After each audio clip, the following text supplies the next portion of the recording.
So you beautiful people, welcome back to the channel. Today we are going to focus on a best class setup for the Krig 6. Now going on in the future with the channel and best class setup videos, I will do class setups with a gameplay to accompany and a camera. At the moment I'm on the PS5, I haven't got the adapter for my headset, so I'm having to do all sorts of workarounds with my PC just to get some audio from the game and be able to record. So it's not really practical at the moment, but in the future, best class setup videos will be done with a camera and a gameplay to accompany what I'm talking about. So let's get into the best class setup for the Krig 6, which is currently my favourite assault rifle in Call of Duty Black Ops Cold War, hence the gold camo. Yes, over the AUG and M16. I'm not really a fan of meta weapons in all honesty. So micro reflex is what I use as my sight, because the iron sight on this is very narrow and it's very hard to acquire targets, especially when they're at further range away from you. Now this is down to preference, so it's entirely up to you guys, but the thing I like about the micro flex is the fact that it's got a very thin frame around the outside of the sight, so a target acquirement is never really obscured. For my muzzle, just to make this gun really a no recoil AR, we put the SOCOM eliminator on, and it literally does eliminate a lot of the vertical recoil, as you can see, 17%. And then we've got 85% muzzle flash concealment. The cons here, both 10%, which is shooting movement speed and horizontal recoil control, but we'll eliminate that recoil control deficit anyway in a moment.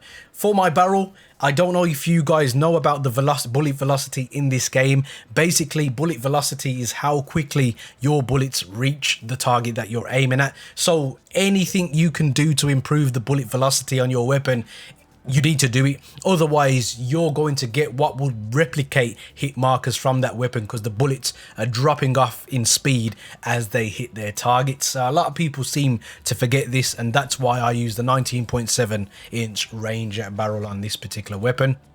In terms of my underbarrel, we like to use the Field Agent grip, which gives you the bonus of 6% vertical recoil control, and then, as we said, alleviating that horizontal recoil control, we get 20% benefits for this.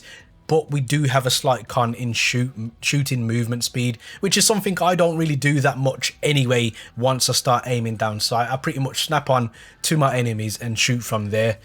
And then finally, the magazine that we're going to want to have is the 40 round magazine. Again, this may come down to preference for a lot of you, but I don't really like the cons that we have apart from this one, which is a slightly longer reload speed, but you need the 40 round magazine in this game, definitely. So to accompany that, we've got the HAUER, I believe it's called 77. This is the Nuketown variant of it.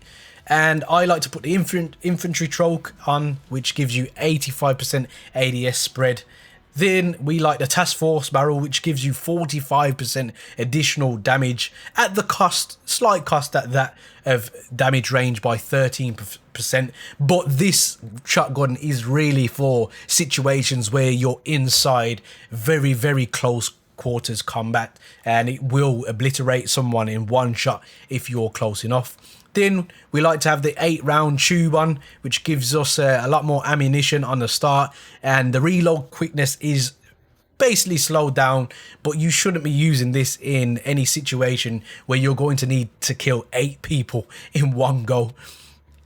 And then finally we have the proxy mine, which it pretty much guarantees a kill or 2 in every game, because these are quite difficult to get by. If you don't duck, you are dead, even with flat jacket on. Then I like to use the old school frag so I can cook them.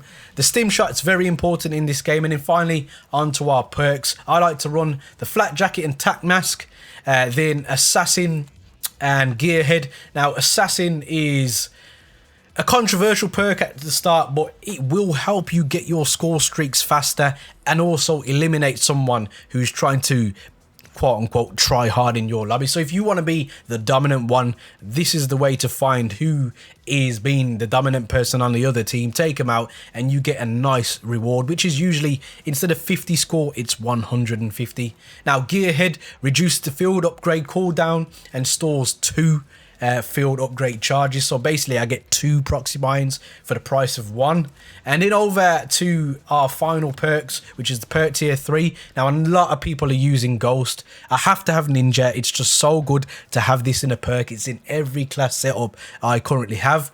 But in this particular setup, because I don't have a suppressor on, I don't really feel the need to have Ghost, because I'm going to show my location anyway, and it's more aggressive kind of setup.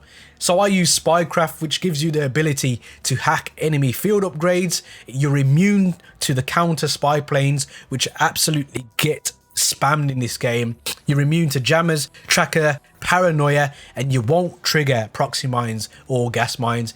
And you've got the additional bonus if you're lucky enough to steal someone's care package, you can booby trap it for them as well. And that will put my that is my Krig 6 setup. Obviously, to have those perks, you're going to need to have the wild card, which is perk Greed. So guys, let me know then in the comment section if this has been a helpful setup for you.